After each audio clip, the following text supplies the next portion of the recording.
ఆ కాశీక్షేత్రంలో ఉండేటటువంటి మహాత్మ్యం ఏమిటి అంటే అది కైవల్య ఫలదాన కల్పవల్లి, అది మోక్షాన్ని ఇస్తుంది. ఇవ్వడంలో ఈ కాశీపట్టణానికి ఉన్న గొప్పతనం ఎక్కడుందంటే రాత్రివాసము. అంటే చాలామంది ఏమనుకుంటారంటే రాత్రి కాశీలో ఉండి పొద్దున్న గైళ్ళు వచ్చి ఇచ్చనుకుంటుంటారు, లేకపోతే ఏదో ఇంకో చోటుకి వెళ్ళి రావచ్చా అండి అంటుంటారు. కాదు, కాశీయందుండుట అన్న మాటకు అర్థం ఏమిటో తెలుసా అండి? పంచక్రోశముల యందు ఉండుట.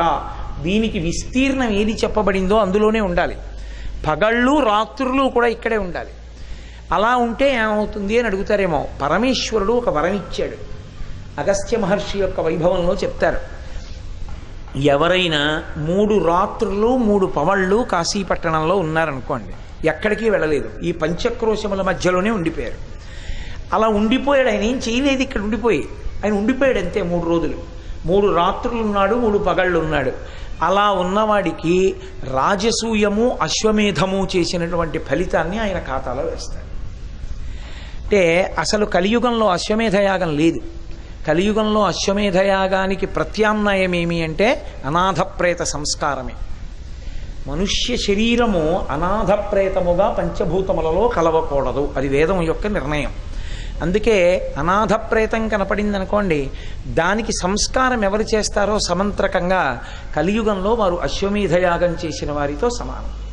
కాశీలో వచ్చి 3 రోజులుంటే మళ్ళీ 3 రోజులంటే పగళ్ళ రాత్రులా అని అడగద్దు నన్ను. రాత్రులు పగళ్ళు కలిపి ఉంటే అటువంటి వారి యొక్క ఖాతాలో, జీవుడి ఖాతాలో వీడు అశ్వమేధయాగం చేశాడు, రాజసూయాగం చేశాడు అని వెయ్యండి. అందుకే కాశీ ఎందుకు ఎడతారో తెలుసా అండి? కాశీ వచ్చి చెయ్యాలని ఏం లేదు, కాశీ వచ్చి ఉండు చాలు, నువ్వు చేసేసినట్టే. నువ్వు చేయగలవా సశాస్త్రీయంగా రాజసూయాగం? కుదురుతుందా ఈ రోజుల్లో? నువ్వు రాజ్యం ఎలా పట్టాభిషేకం చేస్తావు? నువ్వు ఎలా గుర్రాన్ని వదులుతావు? అశ్వమేధం ఎలా కుదురుతుంది? కుదరదు, అసలు కలియుగంలో లేదు.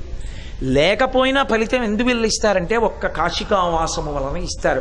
ఇంత తేలికగా పుణ్య సముపార్జనమునకు వేరొక స్థానము బ్రహ్మాండమునందు లేదు జీవుడికి. పనికి మాలిన చోట్లకి వెళ్ళి ఉంటాం, 3 రాత్రులు 3 పగళ్ళు ఇక్కడికి వచ్చి నిన్ను కటికోపవాసం చెయ్యమని చెప్పలేదు. ఇంద్రియ నిగ్రహంతో ఉండాలి, భగవంతుని యందు మనసు పెట్టి ఉండాలి. కాలకృత్యములు తీర్చుకునే సమయంలో కూడా పరమేశ్వరుడు స్ఫురణ యందు ఉండాలి. నిద్ర లేస్తూ ఒక్కసారి తెలివి వచ్చి లేచి నిలబడగానే ఓం కేదారేశ్వరాయ నమః, ప్రదోష వేళ కాగానే ఓం కేదారేశ్వరాయ నమః, చాలా 2 నామాలు. అది అన్నంత మాత్రం చేత ఆయన పొంగిపోతాడు. ఇక్కడ ఉన్నంతకాలం వేరొకరికి సహాయం చెయ్యడం, క్రమశిక్షణతో జీవితాన్ని గడపడం. ఏ నియమపాలనం చెయ్యాలని మనం ఇక్కడికి వచ్చామో ఆ నియమపాలనము చెయ్యడంలో వైక్లభ్యమును పొందకూడదు, పొందకుండా చూసుకుంటూ ఉండాలి. ఇది చెయ్యగలిగితే 3 రాత్రులు 3 పగళ్ళు ఉంటే వాడు అశ్వమేధము రాజసూయము చేసినట్టు వెయ్యండి. 5 రాత్రులు 5 పగళ్ళు ఉంటే అలా ఉన్నవాడికి సశాస్త్రీయముగా గురువుగారి పాదములు పట్టి గురువుగారి ఇంటికి వెళ్ళి గురువుగారి ఇంట్లో ఉండి గురువుగారు భిక్ష తీసుకురమ్మన్నప్పుడు తీసుకురావడం, దర్భలు తీసుకురారా అంటే దర్భలు తీసుకురావడం, గురువుగారు అగ్నికార్యం చెయ్యమన్నప్పుడు అగ్నికార్యం చేయడం, బ్రహ్మచారి అగ్నికార్యం చెయ్యాలి, అగ్ని యందు సమిధాదానము అని సమిధ వెయ్యాలి.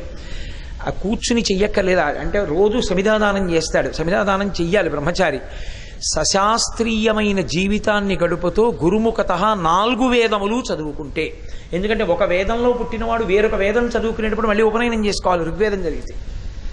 కానీ కాశీపట్టణం వచ్చి 5 రాత్రులు 5 పగళ్ళు ఉన్నాడు అనుకోండి, వాడు 4 వేదములు గురువుగారి దగ్గర అత్యంత భక్తి శ్రద్ధలతో చదువుకుని గురువుగారి యొక్క పరిపూర్ణమైన అనుగ్రహమును పొందినవాడైతే వాడు ఎటువంటి జీవితాన్ని పొందినవాడవుతాడో అటువంటి జీవితాన్ని పొందినవాడు అని వేసేస్తారు ఖాతాలో.